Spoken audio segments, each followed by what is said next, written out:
Detroit, a city that was once a booming metropolis that is now struggling to keep the hope for the city alive. Like many Rust Belt cities, they are facing the issues of decaying infrastructure, which is in turn leading to a decaying city. It is time to ask ourselves, how can we help fix this?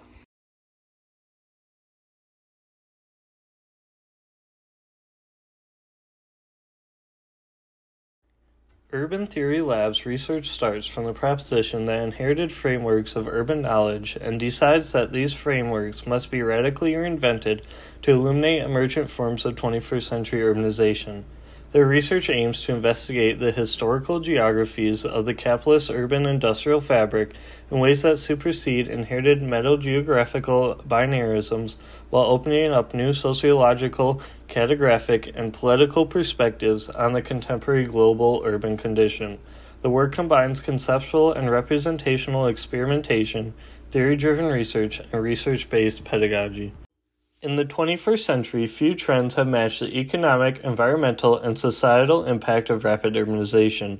A steady stream of human migration out of the countryside and into swelling metropolitan centers has shaken up the world's power dynamic in just decades. In 2009, the world's urban population surpassed the portion of people living in rural areas.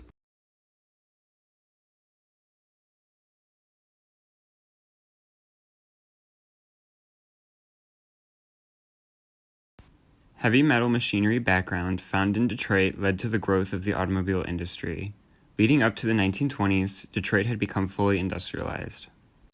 From the 1920s to the 1940s, the population of Detroit started to grow rapidly. Anyone that wanted to be involved in the car industry was coming to the city. It is estimated that 1,000 African Americans were moving to Detroit each month. Because of this, racial tensions were high. After 1940, the African American population would go on to double from 150,000 people to about 300,000 people. This high tension eventually reached a tipping point that resulted in riots across the city of Detroit. The Detroit Race Riot of 1943 was deeply rooted in racism, poor living conditions, and unequal access to goods and services. Policies made to construct highways in 1944 actually drew more people away from the city rather than bring them in. When people began leaving, so did the automotive plants. The thought was, why have plants in crowded urban environments when you could have them closer to the suburbs? This also meant they were closer to their workers and had easier access to highways. In 1950, the Detroit population saw its peak at about 1.5 million people. Ever since then, it has steadily declined. Masses of the white population left the city and moved out into the suburbs. This was referred to as white flight. This also added to the encouragement of automotive plants moving to the suburbs. The 1967 Detroit riot was a large-scale race riot that only accelerated the decline of population in the city.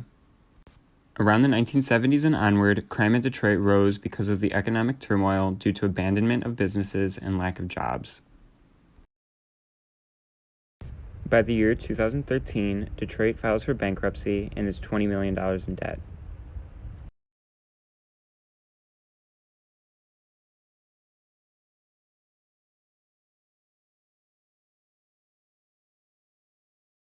Tell me about the housing situation here. The housing is bad. It's a lot of slumlords. Like, it's too many. I feel bad. I want to go. I've been here 66 years, and I want to go. You ready to leave? Yeah, because I'm tired of looking at this mess. Why should we care? Because someone that has lived in the city for 66 years feels that it has nothing else to offer her. She feels that there is no longer any hope left for her. Unemployment has swept through the town like a grass fire. The automobile industry almost completely collapsed. Buildings lay abandoned. House prices have crumbled, and residents are leaving the city at an alarming rate. The people of Detroit need a new city to help them create better lives for themselves. The city should be a place where people want to be. Shouldn't we be able to avoid something like this happening again in the future? Based on the research conducted by Urban Theory Lab, a city needs to be a sustainable economic machine as well as a sustainable social machine. This led us to 5 points of revitalization. To positively impact cities across the globe, the following characteristics can be examined and applied. First, we can explore new methods and means for energy production that will help decrease fossil fuel consumption and lower our carbon footprint. Carbon footprint reduction can happen while constructing new built forms, by selecting environmentally friendly materials, and choosing systems that continue to lower carbon footprints. The enhancement of urban green is our second technique. This means we should be preserving the city's existing landscape and not replacing all of its green space with high-rises. We should be conscious of the balance between open and built space, all while updating and enhancing the parks and green spaces. Our third technique is aimed towards establishing new developments. New urban developments are positive and often supported when they bring new life into neglected cities.